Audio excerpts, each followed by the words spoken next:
2024 లేదా 25లో డిగ్రీ లేదా బీటెక్ చదివారా? సాఫ్ట్‌వేర్ జాబ్ కోసం ఎదురు చూస్తున్నారా? అయితే కోడ్‌జ్ఞాన్ 100 డేస్ కోర్సులో చేరండి. జాబ్ సాధించండి. నమస్కారం సార్. నమస్తే. తల్లిదండ్రుల ఇంపాక్ట్ పిల్లల మీద ఉంటుంది అని చెప్తూ ఉంటారు. అండ్ ఎస్పెషల్లీ తండ్రి యొక్క బిహేవియర్ అనేది పిల్లల ముందు ఎలా ఉండాలి? తండ్రి హీరో. హీఈస్ ఎ వారియర్. ఆయన్ని చూసి ఇంట్లో వాళ్ళు అలర్ట్ అయిపోతారు. Because he is a bread earner of the family అంటాం. సో తండ్రి అనేది ఒక పవర్, తెలియని పవర్. బికాస్ అమ్మ ఇంట్లో ఉన్నా, నాన్న బయటికెళ్ళి కష్టపడి వచ్చినా, ఇంట్లో ఉన్న వాళ్ళని ఇన్ఫ్లుయెన్స్ చేసే పవర్ నాన్నకుంటుంది. నాన్నని చూస్తే ఒక ఫియర్ ఉంటుంది, ఒక భయం ఉంటుంది. అండ్ అది కాకుండా ఈ సమాజంలో ప్రెజెంట్గా ఉండే సిచ్యువేషన్లో ఫాదర్ రోల్ అనేది స్కేర్సిటీ అయిపోతున్నట్టుంది. ఎందుకంటే గుడ్ హ్యాబిట్స్ ఉండి మంచిగా నర్చరింగ్ ఉంటే సేఫ్, ఏం ప్రాబ్లం లేదు. దాన్ని ఏమంటారంటే బాండింగ్ అంటారు. బాండింగ్ ఉంటే నాన్న ఎలా ఉన్నా, నాన్న ఏం చేస్తున్నా పిల్లలకి చాలా హ్యాపీ. బికాస్ అదే నాన్న బిహేవియర్ సరిగ్గా లేదు అంటే తాగడం, రాంగ్ హ్యాబిట్స్ ఉండడం, గట్టిగా అరవడం, గట్టిగా తిట్టడం, అమ్మని ఇన్సల్ట్ చేయడం, కిడ్స్ని హార్ష్గా యూజ్ చేస్తే ఇంప్రెషన్ ఆఫ్ ఫాదర్ మెల్లిగా తగ్గిపోతుంది. దట్టు స్టార్టింగ్ కిడ్ పుట్టిన 2.5 years ఏదుందో ఆ ఏజ్లో అమ్మకి ఎక్కువ కనెక్ట్ ఉంటారు. దాని తర్వాత 2.5 years నుంచి 6 years వరకు నాన్నని అబ్జర్వ్ చేస్తూ ఉంటారు. ఎందుకంటే వాళ్ళు డైరెక్ట్గా చెప్పలేరు, దగ్గరికి వెళ్ళలేరు. ఎప్పుడు నాన్న గట్టిగా అరిచినప్పుడు. సో నాన్న ప్రేమ ఉంటే నాన్న దగ్గరికి వెళ్తారు. అందుకే నాన్న దగ్గరికి వెళ్ళినప్పుడు భయం ఉండకూడదు. నాన్నని తలుచుకున్నప్పుడు నాన్న ఉంటే నాకు ప్రాబ్లమ్స్ సాల్వ్ అవుతాయన్న ధైర్యం రావాలి. అందుకే దీన్ని 5 pointsగా డివైడ్ చేశాను నేను. స్టార్టింగ్ బేసికల్గా మనకి ఏదైనా కావాలంటే మనీ రిలేటెడ్ నాన్నే డీల్ చేస్తారు. అవును. కానీ మనీ డైరెక్ట్గా మనకి ఇవ్వరు, అమ్మకే ఇస్తారు. సో నాన్నకు ఒక అథారిటీ ఉంటుంది. అథారిటీని 5గా డివైడ్ చేసి ఆల్రెడీ బాగా పెంచిన వాళ్ళకి ఈ వీడియో కాదు, ఇది సరిగ్గా పెంపకం ఉంటుందో లేదో కొత్తగా కిడ్స్, న్యూ బార్న్ కిడ్స్కి, న్యూ పేరెంట్స్కి ఇది ఫస్ట్ పాయింట్ ఏంటంటే వాళ్ళకి సోషల్ ఇంటరాక్షన్ ఎలా ఉండాలో తెలియాలి. అంటే నాన్న ఉన్నప్పుడు, అమ్మ ఉన్నప్పుడు, బయటికి తీసుకెళ్ళినప్పుడు ఎలా బిహేవ్ చేయాలో నాన్నని చూసి నేర్చుకుంటారు. కాబట్టి నాన్నతో పాటు వెళ్ళి తీసుకెళ్తారు. నాన్న గట్టిగా అరిచినా, నాన్న అక్కడ రాంగ్ హ్యాబిట్ సిగరెట్ తాగారు, అది కిడ్ రికార్డ్ చేస్తారు. అందుకే సోషల్ ఇంటరాక్షన్ అండ్ స్పిరిచువల్ అంటే బయటకు వెళ్ళినప్పుడు ఇంట్లో నాన్న పూజ చేసుకున్నారు, నాన్న పొద్దునే యోగా చేస్తున్నాడు, నాన్న ఫ్రెష్ అయిపోయి వాయిస్ వినిపిస్తుంది నాకు నాన్నది, ఓ చదువుకున్నాడు, నాన్న ప్రాజెక్ట్ ప్రిపేర్ అవుతున్నాడు. ఈ పాయింట్స్ అన్నీ స్లోగా సబ్ కాన్షియస్ మైండ్లో రికార్డ్ అవుతాయి. అది బయటికి చెప్పరు వాళ్ళు. అది ఇన్ఫ్లుయెన్స్ ఎలా అవుతుందంటే వాళ్ళు 6 years దాటిన తర్వాత ఆ ఇంపాక్ట్ గట్టిగా ఉంటుంది. బేసికల్గా పేరెంట్లో ఎస్పెషల్లీ నాన్న ఓనర్షిప్ తీసుకోకూడదు, అంటే ఓనర్గా బిహేవ్ చేయకూడదు అంటారు. అటాచ్మెంట్గా మారకూడదు, అంటే ఇది చెప్తే అది చేయి, ఎందుకు అలా చేస్తున్నావు, ఓనర్ టోన్ ఉండకూడదు, అథారిటీ చూపించకూడదు. ప్రేమతోని ఓన్లీ బాండింగ్ వస్తే తప్ప ఆ అథారిటీని ఎంజాయ్ చేయరు. అందుకే బాండింగ్ ఉండాలంటే స్వీట్ మెమరీస్ టన్నులు కొద్దీ ఉండాలి. అంటే నాన్న పండక్కి డ్రెస్ కొనలేదు కానీ నాకు కొన్నారు, నాన్న చెప్పులు సరిగ్గా లేదు కానీ అడ్జస్ట్ చేసుకుని నాకు కొన్నాడు, నాన్న బైక్లో ముగ్గురు ఎక్కించి తీసుకెళ్తున్నాడు కానీ నాన్న స్టోరీస్ చెప్పుకుంటూ ఎంటర్టైన్ చేసుకుంటూ తీసుకెళ్ళాడు.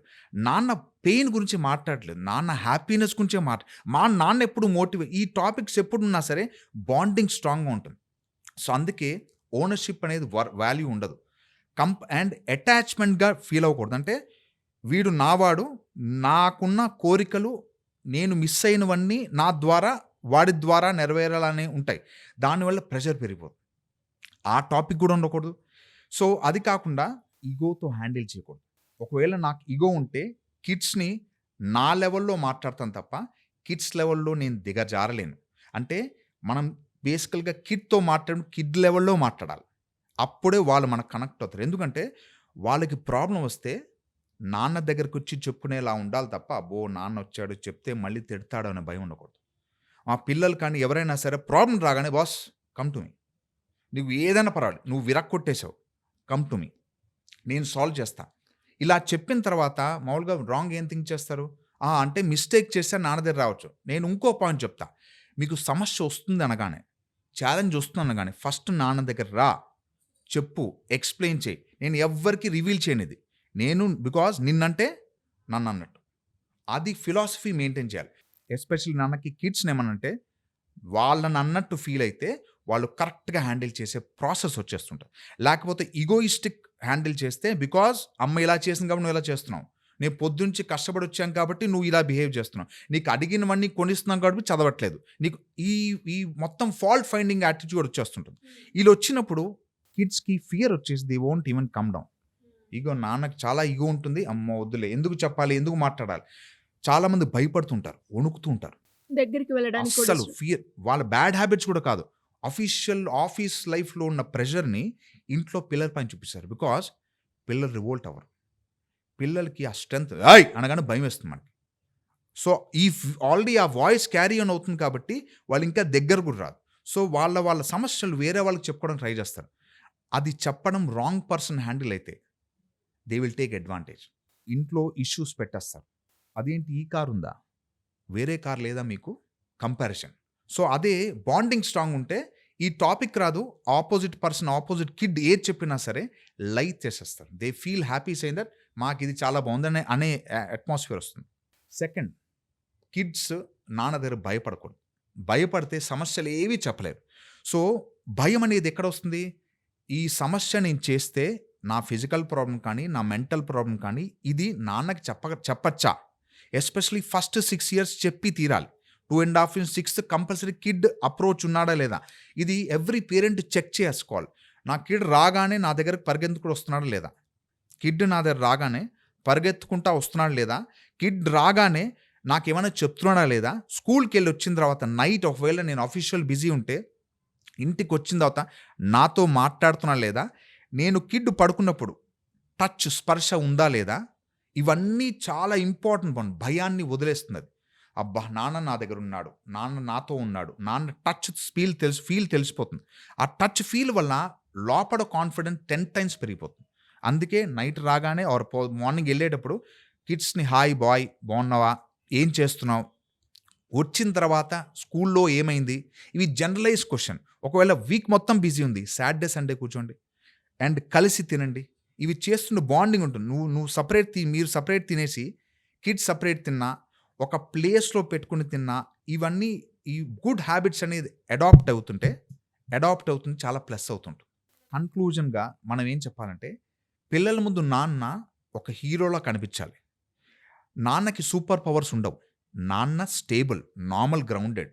కానీ నాన్న బిహేవియర్లో ఎక్కడైనా లోపాలుంటే, బాండింగ్ లేకపోతే ఆ లోపాలని చాలా హైలైట్ కనిపిస్తాయి. అందుకే social interaction, spiritual interaction, mental interaction and ego, fear ఇవన్నీ లేకుండా కిడ్ని పెంచాలి. కిడ్తో మాట్లాడినప్పుడే తెలిసిపోతుంది ఏంటేంటి ప్రాబ్లమ్స్ ఉన్నాయో, ఎందుకు నా దగ్గర రావట్లేదు. ఒక్కసారి అనలైజ్ చేసుకుంటే you will get a better picture of the kid. Great sir. And మీరు మాట్లాడుతూ ఉంటే నాకు తెలిసి చాలామంది ఎవరైతే ఈ వీడియో చూస్తుంటారో, ఎస్పెషల్లీ పేరెంట్స్, అంటే మా నాన్న ఇలా ఉన్నారా అని అనుకునే వాళ్ళు ఉంటారు. నేను ఈ రకంగా బిహేవ్ చేస్తున్నానా నేను మా పిల్లలతోటి తెలియకుండానే అనుకునే వాళ్ళు కూడా ఉంటారు. కరెక్ట్.